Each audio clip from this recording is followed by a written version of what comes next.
नारी की सबसे पहली पसंद स्वर्ण आभूषण। और जब स्वर्ण आभूषणों की बात हो तो हमारे शहर का सबसे विश्वसनीय नाम सुभाष ज्वेलर्स, जिसे आपके प्यार और विश्वास ने बनाया है सबसे खास। खरा सोना आपके भविष्य की जमा पूंजी। खरा सोना मतलब सुभाष ज्वेलर्स का सोना। एक बार फिर हम तैयार हैं आधुनिकतम और सबसे नए स्वर्ण एवं डायमंड ज्वेलरी के साथ। और हमारा पता है सुभाष ज्वेलर्स, छोटा सराफा, श्री गणेश मंदिर के आगे। मध्य प्रदेश के खंडवा में एक युवक ने ट्रेन से कटकर अपनी जान दे दी। घटना मोगट थाना अंतर्गत आने वाले सियाड़ा रोड पर पुलिया रेलवे ट्रैक के पास की बताई जा रही है। मृतक की पहचान शेख रफीक पिता बिस्मिल्लाह खान के रूप में हुई, जो कि निवासी बढ़िया तोला मोगट थाना क्षेत्र का रहने वाला है। मृतक युवक सब्जी का व्यापारी है, जो कि थोक सब्जी बेचने का काम करता है। ये जो मृतक युवक आप देख रहे हैं, इसका नाम शेख रफीक पिता बिस्मिल्लाह है। इनके साथ में कुछ दिन पहले यानी कि 17 अप्रैल को खालवा थाना क्षेत्र के सुहागी कुंडिया के नाले के पास हुई डकैती में 6 नकाबपोश बदमाशों ने धारदार हथियार दिखाकर करीब 1 लाख रुपए रफीक से छीनकर फरार हो गए थे। इसी घटना को लेकर रफीक काफी डरा हुआ था। रफीक ने अपने साथ हुई लूट की घटना की खालवा थाने में एफआईआर भी दर्ज कराई थी, जिसके बाद से ही लगातार खालवा पुलिस इस मामले में जांच कर रही थी, बदमाशों की तलाश कर रही थी। मृतक रफीक के परिजनों का रो रो कर बुरा हाल है। सूचना मिलते ही खंडवा सीएसपी अरविंद तोमर सहित मोगट थाने की पुलिस और जीआरपी की टीम मौके पर पहुंची और शव का पंचनामा बनाकर शव पोस्टमार्टम के लिए जिला अस्पताल में भिजवा दिया। मृतक के परिजनों ने पुलिस पर आरोप लगाते हुए कहा कि उनके परिवार को 3 थानों की पुलिस लगातार उनके परिवार को लोगों को थाने बुलाकर उन्हें परेशान कर रही है, जिसके कारण रफीक काफी परेशान था, इसलिए उसने यह कदम उठाया है। इसी को लेकर मृतक रफीक के परिजनों ने और क्या कुछ कहा, ये भी हम आपको सुनवाते हैं।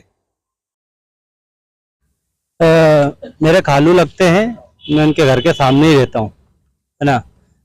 16 तारीख, मेरा नाम राजीव खान है, मृतक का नाम है शेख रफीक। वो घर के सामने ही रहते हैं। उनके साथ लूट हुई थी, लूट की वारदात, क्योंकि 16 तारीख के शाम की घटना थी, 6 बजे 7 बजे के आसपास की। उसका एफआईआर करी थी उन्होंने खालवा थाने में। खालवा थाने में एफआईआर करते करते 17 तारीख हो गई, तो इसलिए 17 तारीख में उसको जोड़ा जा रहा है। उसके चलते हुए उनको है ना पुलिस का डिप्रेशन बढ़ते ही जा रहा था। हर एक दिन की आड़ में उनको के यहाँ पे आ जाओ, बयान दो, क्या हुआ क्या नहीं हुआ। हर बार उनके बयान करते रहे, पूरे खानदान के उनके नाम लिखा है, उनसे खानदान वालों के नाम लिखा है। फिर उसके बाद अभी फिर थाने से फोन आया और बोले तुम्हारे बच्चों के भी नंबर दो। उन्होंने बोला बोले मेरी रिपोर्ट में वापसी ले लेता हूँ। वो परेशान इतने हो गए थे, परेशान होने के बावजूद घर वालों को भी परेशान करने लगे। तो कल शाम में भी वो आए थे यहाँ पे ट्रैक के आसपास, तो हमारे जो परिजन थे उन्होंने उनको देखा तो साथ में लेके घर गए, समझाया। मैं खुद रात को उठा, रात में मैंने उनको टहलते हुए देखा। मैं घर के सामने ही रहता हूँ और ऐसा कई बार देखा, वो हमेशा टेंशन में ही रहते थे। उनसे पूछो भी क्या हुआ, तो बोले यार पुलिस का बहुत टॉर्चर पड़ रहा है, बोले पुलिस बहुत परेशान कर रही है। आज क्या हुआ? आज ये हुआ, सुबह वो बताते 4 बजे के करीब घर से निकले हैं। घर से निकले तो गांव में किसी ने देखा, हमने उनसे पूछे किधर गए, तो बोले इधर ही गए। तो उनका लड़का है तो मंडी ढूंढने आ गया था, मंडी में ढूंढने लगा तो करीब 6:30 बजे के आसपास हमको खबर लगी कि यहाँ पे ऐसा ऐसा हादसा हुआ है ट्रेन में, और ट्रेन में कट के उन्होंने आत्महत्या कर ली। क्या काम करते थे वो सब्जी बाजी का व्यापार करते थे, क्या थोक व्यापारी थे, सब्जी बाजी का धंधा था, चिल्लर काम भी था और थोक व्यापारी थे।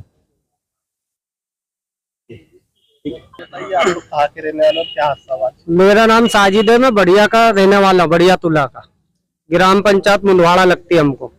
ये 12 दिन पहले मंगलवार का दिन था, शाम के 7:30 बजे के करीब लूट हुई इनके साथ में। 6 व्यक्ति थे, मुंह बंधा हुआ था उनका कुछ हथियार अड़ा के उनसे 1 से 1.25 लाख रुपए लूट लिए। वो वहां से भागे तो खा रहा है तो वो उनके भाई को, बड़े वालों को लेके और उनके भतीजे को लेके खालवा थाने गए। खालवा थाने में गए तो वहाँ के टीआई ने उनको थोड़ी देर बिठा के रखे। फिर वहां से लेके गए उनको, जहाँ लूट की वारदात हुई थी वहां की जगह सब छानबीन हुई, कितने पैसे किससे लिए, क्या लिया। फिर 2 बजे करीब थाने वापस लाए खालवा। वहां की जगह उनकी कंप्लेंट लिखी फिर उसके बाद में उनको बोला तुम सुबह आना, फिर ये सुबह गए, सुबह पूछताछ हुई, फिर उसके बाद में रोज आना उनको परेशान कर रहे थे।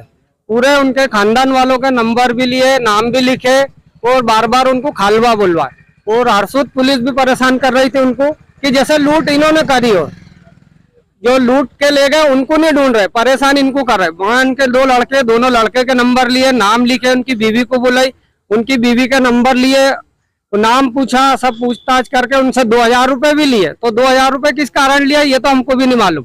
फिर उसके बाद में मुंडी पुलिस 2 रोज से फोन कर रही थी, तो वो इतने परेशान हो गए थे कि हमको बोले कि यार तुम चलो और अपन रिपोर्ट वापस ले लेते। तो ये लूट के उसमें रिपोर्ट तो इसे वापस नहीं होती है। बहुत परेशान हो गए थे, बहुत टेंशन में थे वो।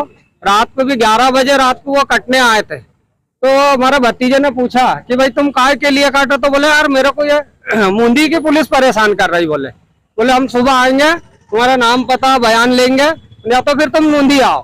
तो वो ये टेंशन में पुलिस के उन्होंने आत्महत्या कर ली। क्या नाम है इनका? इनका नाम शेख रफीक। पुलिस परेशान कौन सी कर रही थी, मुंडी की? तीनों थाने की पुलिस परेशान कर रही थी, हरसूद की भी, मुंडी की भी और खालवा की भी।